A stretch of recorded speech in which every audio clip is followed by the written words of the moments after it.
Olá, bom dia, paz do Senhor. Hoje, dia 17 de maio de 2021, segunda-feira. Que o Senhor te abençoe, que o Senhor se derrame sobre a tua vida, sobre a tua casa, a tua família. O Senhor esteja concretizando a todas as suas promessas, suas palavras sobre você, sobre todos os teus queridos, o teu lar, o teu casamento, a vida dos teus pais, dos teus filhos, netos, sobrinhos, a presença, o poder de Deus se manifestando sobre o marido, sobre a esposa, sobre todos aqueles que fazem parte do nosso cotidiano, do nosso contexto de vida, a quem nós queremos muito bem, que nós amamos. O Senhor esteja se derramando exatamente sobre cada um de vocês e principalmente concretizando um dia. E quando o Senhor concretiza um dia, esse dia Ele nos deu. Né? E sempre quando eu estou orando com alguém, eu sempre falo: Senhor, eu tomo essa segunda-feira que o Senhor nos deu e devolvo ao Senhor. Né? Essa segunda-feira é tua, e tudo que fizer parte da minha segunda-feira virá do teu altar, virá da tua presença. Por isso, ó Deus, me dá capacidade, me dá discernimento, sabedoria, sensibilidade, né? no quesito espiritual, do Senhor estar me falando, me ministrando, me exortando, né? Então é uma vida, e nós louvamos ao Senhor porque podemos estar diante do Senhor em vida, em tarefas, em responsabilidades, sabendo que o Senhor está por sobre as nossas vidas, em nome de Jesus. Estamos lendo a palavra do Senhor e hoje não é diferente. Estamos falando sobre Mateus capítulo 20. E eu estava pensando em Mateus, e hoje você vai entender, né? Que Mateus capítulo 20, o Senhor pontua com a parábola, né, da vinha, exatamente fazendo alusão ao tema de Mateus capítulo 19, né, onde o Senhor Jesus propõe, né, fazer uma comparação entre o jovem rico e a criança. Por que o jovem rico e a criança? Porque o Senhor está falando sobre uma aliança, e a aliança, claro, e ele fala a partir e por causa do divórcio. Então, sempre o Senhor está pontuando, daí eu sempre falar para você, que sempre o Senhor pontua o casamento e não o divórcio. E na maioria das vezes, e você vai entender o que eu estou querendo dizer com esse assunto novamente do casamento. Na maioria das vezes, nós pensamos e ficamos preocupados. E eu vejo muita gente discutindo se o divórcio é ou não é de Deus, onde já se viu, e por causa do divórcio. Então eu falei para você que o Senhor está preocupado em pontuar o casamento, em destacar o casamento. E a partir de uma aliança que, na origem, é perfeita, porque presta atenção, na totalidade das vezes, toda aliança ela tem um fundamento espiritual, original. Toda aliança vem da parte de Deus.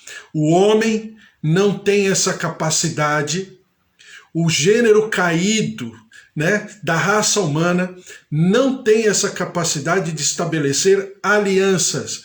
Uma aliança, ela tem como origem o Senhor, ainda que as pessoas que a façam não tenham entendimento, a origem é o Senhor. Dito tudo isso, depois o Senhor, em Mateus 19, ele fala sobre a criança. Quem está apto para entrar no reino dos céus, né? E depois desemboca em Mateus capítulo 19 a respeito do rico, do jovem rico. Por quê? Porque a aliança com o Senhor, primeiro, é perfeita, é eterna, é permanente e é eficaz. Segundo, aqueles que fazem aliança com o Senhor precisam entender, assimilar, mensurar o que significa essa aliança e como essa aliança pode ser estabelecida. Quando eu reconheço aquele que está por sobre mim, quando eu enxergo a sua identidade, a sua grandeza, a sua maravilhosa graça, a sua maravilhosa misericórdia e o seu maravilhoso amor. Qual é o maravilhoso amor? É o amor com dor. É o amor chamado compaixão, né? Que é o amor com dor. Eu amo o objeto amado a tal nível que eu não dependo do objeto amado para amar. Eu para amar alguém, e a figura do amor, e o valor espiritual do amor está aí, né? Porque Deus amou o mundo de tal maneira que deu seu Filho unigênito. Ou seja, primeiro, ele amou a despeito da rejeição. Segundo, não foi um amor contemplativo, mas um amor que o faz agir, que o faz ter proatividade. Qual é? Entregar o seu filho. Quem é o seu filho? É o melhor. É o melhor que o pai tinha. E aí o seu filho, não bastasse ser entregue pelo seu pai, né? Vamos olhar com os olhos do filho, não vamos olhar com os olhos do pai. Poxa, o pai me entregou para morrer por eles, quer dizer, eles são mais importantes do que eu. É claro que eu estou conversando com você, Jesus não pensou assim. Mas se ele pensasse assim, ele não estaria errado. Porque é exatamente isso. O Senhor abdicou, abriu mão do seu excelente por nossa causa. Ou seja, alguém poderia falar, ele amou mais e tanto mais, né, o objeto que é a humanidade, é o mundo, a despeito do seu filho. Então ele amou menos o filho. Então significa que é exatamente essa aliança que precisa nortear toda a minha vida. É aquilo que eu falei antes para você, que os pastores antigos falavam, né? Jesus nunca é o tempero na comida, ele é a comida, ele é o principal, ele é o prato principal. Aí alguns diziam, ele não é o prato da entrada, ele não é o prato da sobremesa, né? Ele é o prato principal. Todos os holofotes, toda a expectativa, o alfa, o ômega, o querer, o efetuar, estão em Jesus e por causa de Jesus e através de Jesus. Dito tudo isso, aí vai lá para o jovem rico. Por que o jovem rico, ele se frustra, se desaponta no último versículo, nos últimos versículos do capítulo 20 de Mateus?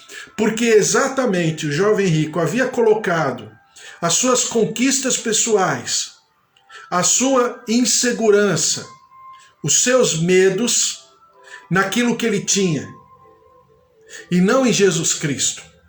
E daí Jesus Cristo fala, começa, né, e termina o capítulo 20 falando sobre o perigo das riquezas. E a gente combinou e a gente conversou que riqueza é, na verdade, um grande perigo se nós não estivermos completamente identificados. Olha a redundância. Identificados na nossa identidade, quem somos de fato, aos olhos de Deus, qual é a sua proposta de vida e como eu devo agir. Aí sim, qualquer coisa para mim será menor do que a minha relação com Deus, inclusive as riquezas. Aliás, a riqueza sim, aí eu posso usar ao meu benefício e ao benefício do corpo, porque nós fomos criados, não foi para receber, nós fomos criados para dar, para doar, para nos desprender. Isso é riqueza. Isso aos olhos de Deus é a verdadeira riqueza. Quando eu entendo a largura, a profundidade, a altura, a consistência do meu chamado. E aí no capítulo 20, do versículo 1 em diante, fala o quê? Fala exatamente dos trabalhadores da vinha. E por que o Senhor está falando dos trabalhadores da vinha? Porque o Senhor está realmente pontuando aquilo que ele estava falando da riqueza, sobre que ele é o Senhor da vinha, ele é o dono, ele é o proprietário de todas as coisas, e as recompensas virão dele. Por quê? Porque ele, na sua generosidade, nos recompensará ali, como diz a palavra, lá no dia, né, no dia do Senhor, como diz Isaías, no dia da vingança do Senhor. E andando por Mateus capítulo 20, o Senhor fala sobre a perseguição. Mais uma vez ele fala, perseguição não, desculpe, ele prediz, né, a sua morte e ressurreição. Por quê?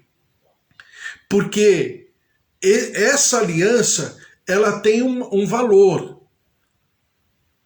E essa aliança, ela é como um tesouro escondido, como ele fala lá em Mateus 13.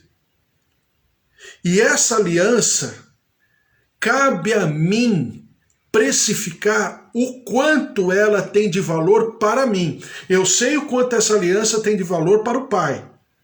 Eu sei o quanto dessa aliança tem de valor para o Filho. Eu sei o quanto essa aliança tem de valor para o Espírito Santo. A Trindade eu sei qual o valor. Não é? Até porque a palavra do Senhor mesmo fala sobre o Espírito Santo, que o Espírito Santo é o penhor da nossa salvação, ou seja, ele investe tanto dele, que ele se propõe a ser o elemento de depósito para resguardar, assegurar de que eu estarei e estou e sempre estarei na presença e na eternidade do Senhor.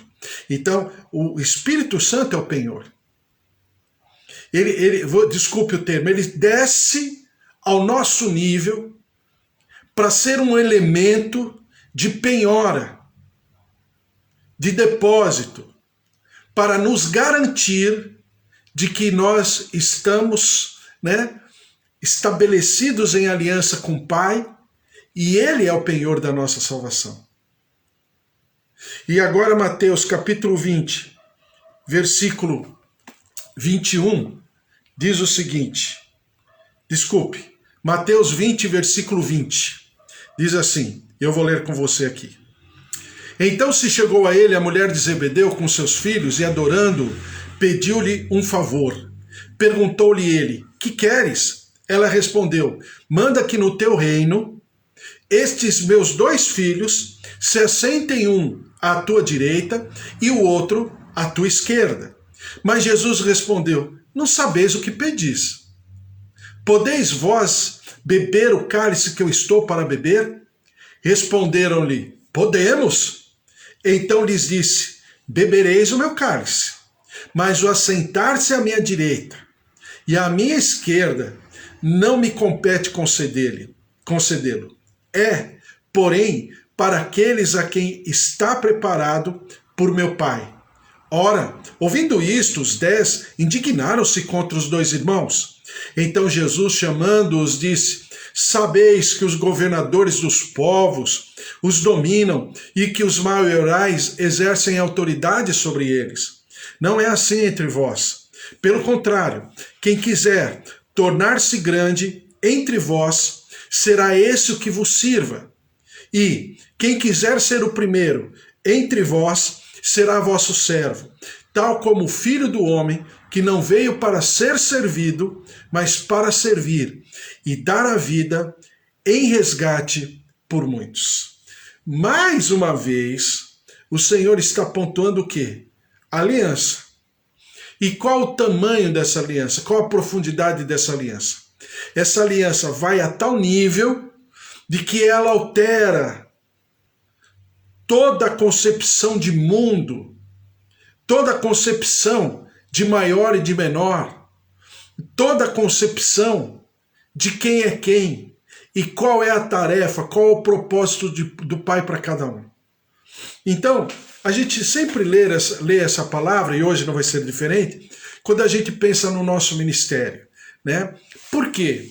Porque aqui a mãe de João e de Tiago, né, que era esposa de Zebedeu, eles eram primos de Jesus.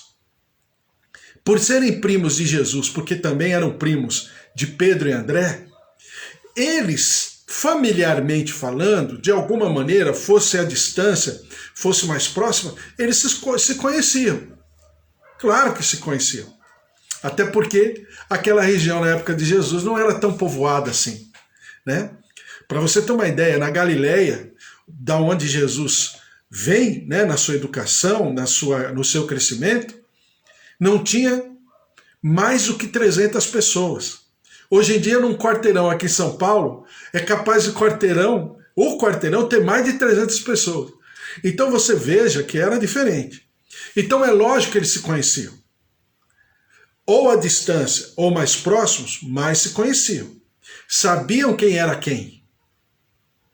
Então, quando a mãe de João e Tiago vai até Jesus, com certeza Jesus a conhece, né? E mãe é mãe em qualquer lugar do mundo, em qualquer geração, em qualquer tempo, em qualquer época. E essa mãe não era diferente. Ela já queria arrumar um espaço melhor para os seus filhos queridos, porque eles são os mais bonitos, eles são os mais capazes, eles têm o direito, eles merecem. Claro, em nenhum momento perceba que Jesus está repreendendo a mãe de Tiago e João, porque é natural da mãe. A mãe é assim mesmo. A questão toda é que o Senhor Jesus se utiliza desse momento para poder deixar uma coisa bem clara.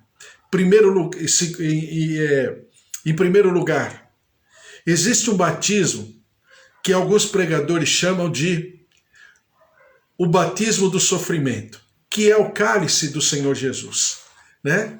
Por que é o batismo de sofrimento?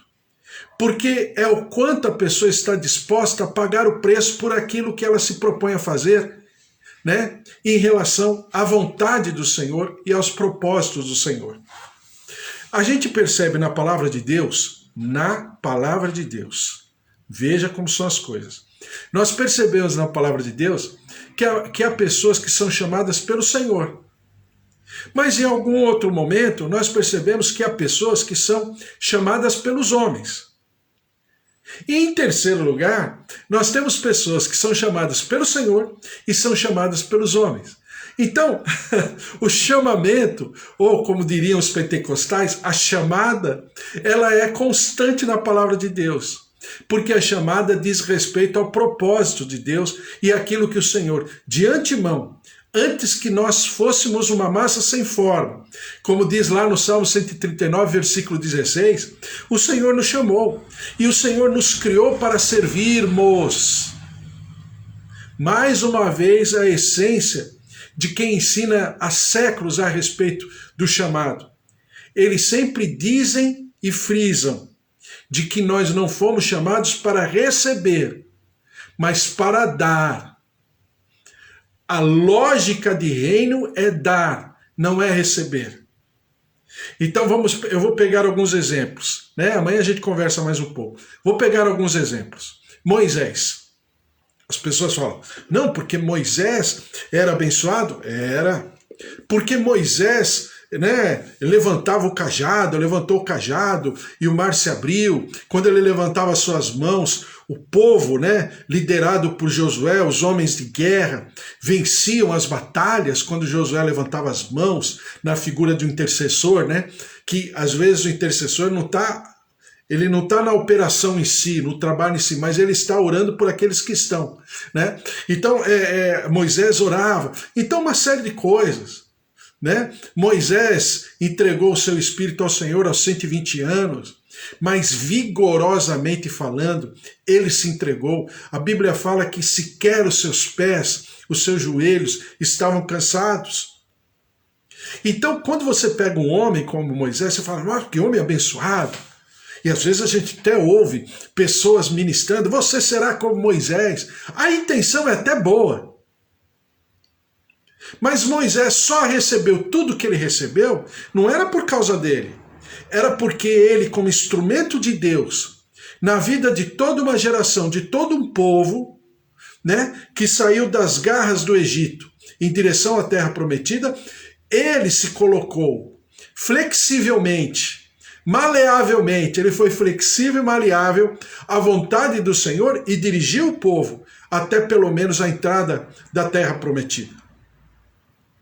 Então o que Moisés viveu e o que Moisés recebeu não foi exclusividade, não foi porque ele era o líder, não, ele recebeu por ser um instrumento de Deus na vida do povo. O que o Senhor estava priorizando não era Moisés, era o povo. Claro que, porque Moisés se posicionou como líder e se prontificou, né, a dirigir o povo segundo a vontade do Senhor, é lógico que ele foi um homem muito abençoado. Lógico, né? Um homem que escreveu os 5 primeiros livros da Bíblia, que ainda escreveu o livro poético de Jó, um homem dos legisladores, né? Que o mundo, que a humanidade conheceu, esse homem foi o maior de todos eles. Um homem literato, um poeta, um grande líder, mas também um pastor, que a Bíblia diz que não houve homem mais manso do que Moisés. Então você tem em Moisés toda uma constatação maravilhosa, mas essa constatação, ela foi e somente foi porque ele havia se prontificado a ser instrumento de Deus na vida do povo. Então, por causa do povo, do coletivo, Moisés foi o que foi. E assim você vai pela palavra inteira. Então é muito diferente da igreja de hoje em dia, que eu sempre falo para você. Eu não estou aqui, às vezes parece que eu estou atacando alguém, não é isso, eu estou falando de maneira didática, pedagógica. Mas a gente percebe, eu sempre brinco com você, que se você pegar a maioria das Bíblias do povo de Deus por aí, se você fizer assim, chacoalhar, vai sair um monte de envelopinho de campanha. Campanha disso, campanha daquilo outro. E todos os envelopinhos, quando a pessoa é, né, até mais organizada, ela pega e escreve no envelopinho. Geralmente são os seus pedidos de oração. Ou é por ela mesma, ou é pelos seus queridos e tal. É pecado fazer isso? Com certeza não. Mas que nós somos uma igreja, nós somos uma geração de mais consumidor e menos mantenedor? Com certeza. A igreja, ela é consumidora. Os grandes templos, os grandes ministérios, uma boa parte, para não dizer a totalidade deles, mas uma maioria esmagadora, é constituída de membros que estão ali para receberem. E aí os seus líderes do outro lado se sentem na obrigação de oferecerem. E como prestadores de serviço, eles oferecem o serviço. E essas pessoas, né, também, por serem consumidoras, entregam algo, mas porque vão receber o retorno, a recompensa humana daquilo que estão entregando. Então, isso é, na verdade, o quê? Isso, desculpe, mas não é o propósito do Senhor. Não obstante o Senhor curar, não obstante o Senhor restaurar, o Senhor libertar, porque eu já falei e a gente já sabe disso. Onde Jesus está, ele faz o bem. Ele sempre fará o bem. Mas não é, nem sempre é o seu propósito original, que foi o que aconteceu com Jesus durante o seu ministério.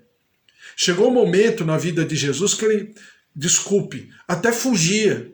Por quê? Porque as pessoas queriam fazer dele um ídolo, um rei, um governador, um libertador, um salvador da pátria, um curandeiro.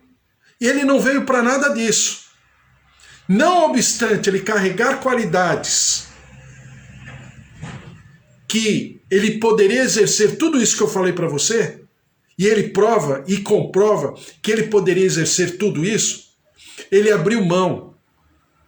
Ele não quis nem que fosse conectado a ele alguns adjetivos, né?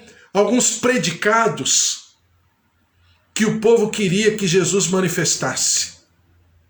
E Jesus abriu mão, porque ele veio para servir e não para ser servido. Como rei de um reino totalmente diferente, um reino de ponta cabeça, ele veio para servir. Porque ele é o maior, então ele serve mais. Quem é menor, serve menos. Essa é a lógica de reino. Então, quando João e Tiago vão juntos com a sua mãe buscar Jesus para pedir para que um se sentasse à direita de Jesus e outro à esquerda de Jesus no seu trono, primeiro que Jesus deixa bem claro que não caberia a ele. Segundo, onde fica o Pai? Porque se Jesus vai se sentar à destra do Pai, então o Pai fica fora, é João e Tiago que ficam no lugar? Né? Não tem nem lógica. Então imagina que esses homens, esses rapazes, não sabiam nem o que estava pedindo. A mãe muito menos. E aí Jesus diz assim, perguntou eles, que queres? Ela respondeu, manda aqui no teu reino, tal, aí versículo 22, mas Jesus respondeu, não sabeis o que pedis, podeis vós beber o cálice que eu estou para beber? E é exatamente aqui. É o preço de uma aliança. Porque a aliança tem um preço. Como um casamento tem um preço, né? Como tudo aquilo que a gente faz, naquilo que nós somos formados, que entendemos que foi um propósito de Deus, quando nós somos de dentro, né? Até na nossa profissão, no nosso trabalho. É fruto de uma aliança. Se é fruto de uma aliança, tem bônus, mas também tem ônus. Então o que Jesus estava falando para eles era o seguinte, tem bônus e tem ônus. Vocês estão dispostos, né, a viverem o ônus do cálice que o Pai tem para derramar sobre a vida de vocês? E aí Jesus começa a discorrer o seguinte. Responderam-lhe, podemos. Então lhes disse, bebereis o meu cálice, mas o assentar-se à minha direita e à minha esquerda não me compete concedê-lo. E é, porém, para aqueles a quem está preparado por meu Pai. Ora, ouvindo isto, os 10 indignaram-se contra os 2 irmãos. Então Jesus, chamando-os, disse, sabeis que os governadores dos povos o dominam e que os maiorais exercem autoridade sobre eles. Não é assim entre vós. Então, ele está falando, na visão de reino, essa coisa de um mandar e outro obedecer, essa coisa de um ser maior e outro ser menor, cai por terra. Porque na visão de reino é completamente diferente. Diz assim, quem quiser tornar-se grande entre vós, será esse que vos sirva. E quem quiser ser o primeiro entre vós, será o vosso servo. Tal como o Filho do Homem, que não veio para ser servido, mas para servir. E as implicações desse chamado, em primeiro lugar, Jesus está falando que haverão adversidades. Em segundo lugar, haverão conflitos relacionais, porque faz parte do chamado de pagar o preço, de tomar o cálice que o Senhor destinou para cada um de nós. E em terceiro lugar, a recompensa, ela não vem de pessoas, ela vem do Senhor. É um outro tipo de patamar. Porque aquele que serve ao Senhor, na maioria das vezes, e é natural que seja assim, ela quer o retorno, a recompensa, né, daquele que, de alguma maneira, esse primeiro está servindo. E na maioria das vezes não tem recompensa. E a pessoa se frustra, exatamente como no casamento. Porque no casamento o princípio é amor, não é? Então esse melô do Barão Vermelho, lá do Cazuza, né, procura um amor que faça bem para mim. Então desculpe quem tem essa lógica, né? Essa lógica não vem de Deus, essa lógica não é bíblica. Pode ser até da cultura humana, da cultura pop, não tem problema. Mas na cultura da Bíblia, na cultura de Deus, procurar alguém, procurar um amor que faça bem para mim, eu vou amar e me propor amar para servir ao outro. Eu quero fazer bem ao outro, a despeito do outro fazer bem a mim. Isso é amor. Pelo menos na lógica bíblica. Então vamos orar, colocar tudo isso diante do Senhor e amanhã a gente conversa mais a respeito. Porque o amor, ele é sacrificial sempre. Não tem amor que não seja sacrificial. Por quê? Porque é a base. E a base, a origem, é sacrificial. E isso que os casais querem hoje, o marido quer, a esposa quer, e esses casamentos que existem hoje, tem nome de casamento, tem cheiro de casamento, tem aparência de casamento, mas lá na origem não é um casamento. Porque um casamento, ele está baseado e fundamentado exatamente no amor sacrificial. Porque o amor de mãe é o amor verdadeiro. Ou, né, claro, aos olhos da cultura mundial, universal, o amor de mãe é o amor verdadeiro, porque é o amor sacrificial. É por isso que o amor de mãe se parece muito, fica muito próximo do amor do Pai em relação a nós, do amor do Filho e do Espírito Santo. Por quê? Porque é o amor sacrificial. Então, o amor sacrificial faz a mãe se levantar, faz a mãe não ficar doente, na maioria das vezes, faz a mãe, né, se deitar por último e se levantar primeiro. Não é assim? Por quê? Porque o amor sacrificial, ele transpõe todos os limites humanos. A gente até brincou no Dia das Mães aqui, né? Ninguém faz um arroz com ovo que nem a nossa mãe. Ou que nem a maioria das mães que estão aqui. Por quê? Não é arroz, não é ovo? É. Mas existe uma consistência, um sabor espiritual que a gente não consegue explicar. Mas todo mundo sabe o que significa o arroz e o ovo de uma mãe. Então, é essa profundidade que o Senhor Jesus está propondo em relação ao ministério. Vamos orar? Senhor, nosso Deus, nosso Pai, eu te louvo e te agradeço pela vida dos teus servos que estão aqui. Amanda, estou orando por você e nós estamos orando pela tua recuperação da cirurgia. Minha tia Rosária, minha tia Alzira, orando pelo meu primo Alexandre, por todos, meus tios, primos, avós, e filhos, e genros, e noras, pastora Mara também, bispo Antônio junto com a Suzy e a Priscila, a glória, a presença, o poder de Deus, a Eva, Carlos e toda a família, meus pais, dona Nadir, seu Toninho, seu João, dona Dária, ó Deus de poder e maravilhas, derrama-te sobre cada um aqui, move-te dos céus, traz a certeza da tua plenitude, da tua aliança, através do penhor que se chama Espírito Santo. Move-te, ó Deus, sobre nós, derrama-te com a tua cura, com a tua saúde, com o teu bem-estar, com a tua prosperidade, com o teu sucesso. Mas ao mesmo tempo, ó Deus, que nós tenhamos um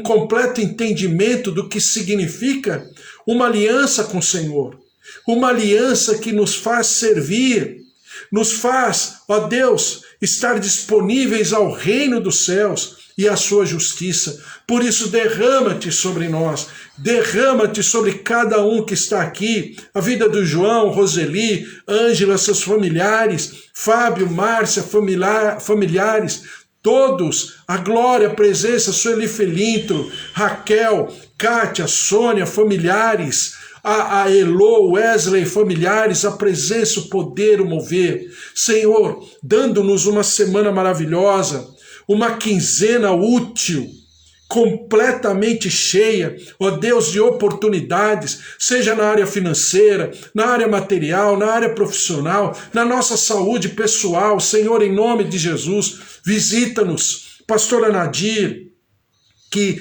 está saindo do hospital, passou pela Covid, o Senhor lhe deu graça.